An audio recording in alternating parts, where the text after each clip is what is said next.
Սուրբ գրքում գրված է, որ գալու է օր, երբ ամեն մարդ կանգնելու է Աստծո առաջ, ոչ թե հարուստը հարուստի պես, աղքատը աղքատի պես, այլ մերկ հոգով։ Այն օրը չի հետաքրքրի, թե ինչ դիրք ունեի, ինչ անում, ինչ ճանաչում, հարցը մեկ կլինի՝ ինչպիսի սիրտ ունեցար։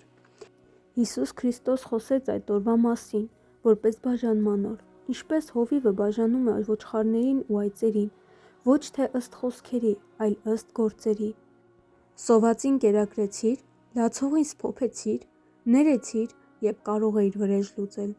Վերջին դատաստանը լույսի օր է, լույսը ցույց է տալիս այն, ինչ թաքցրել էինք։ Եթե սրտումդ կա զղջում ու հավատ, այդ օրը վախի օր չի լինի։ Եթե ապրում ես առանց Աստծուն մտածելու, այդ օրը ցնցում կլինի։ Բայց լսիր կարևոր բան. Աստված չի ուզում, որ դու կորչես։ Նա ժամանակ է տալիս, սպասում է, կանչում է, վերջին դատաստանը գալիս է նրանց համար, ովքեր ամբողջ կյանքում ասել են. «Ինձ պետք չէ Աստված»։ Այսօր դեռ ողորմության օր է, այսօր դեռ կարող ես ներել, այսօր դեռ կարող ես վերադառնալ։ Վերջին դատաստանը ավարտ չէ միայն, այլ արդարության հաստատում։ Արցունքները կսրբվեն նրանցից, ովքեր մնացին հավատարիմ։ Հարցրու քեզ, եթե այսօր կանգնեիր Աստծո առաջ, խաղաղ կլինեիր, քանի դեռ շունչ կա հնարավորություն։ Ընտրությունը մերն է, օրը նրա։ Եթե ուզում ես մոտ լինել Աստծուն, ասա ինձ հետ այս աղոթքը.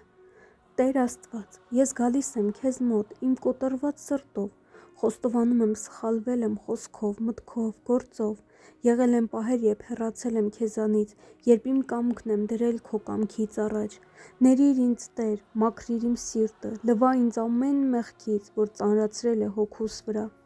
Հիսուս Քրիստոս, հավատում եմ, որ դու խաչի վրա վճարեցիր իմ մեղքերի գինը, ընդունում եմ քեզ որպես իմ Տեր ու Փրկիչ։ Մտիր իմ կյանք, փոխիր ինձ ներսից, տուր ինձ նոր սկիզբ, նոր սիրտ, նոր ճանապարհ։ Սուրբ Հոգի, առաջնորդիր ինձ, զորացրու ինձ հեռանալու հին կյանքից և ապրելու քեզ հաճելի կյանքով։ Այսօր ես ընտրում եմ լույսը, այսօր ես ընտրում եմ քեզ, Հայր, Որդի և Սուրբ Հոգի։ Ամեն։ Աստված օրհնի քեզ։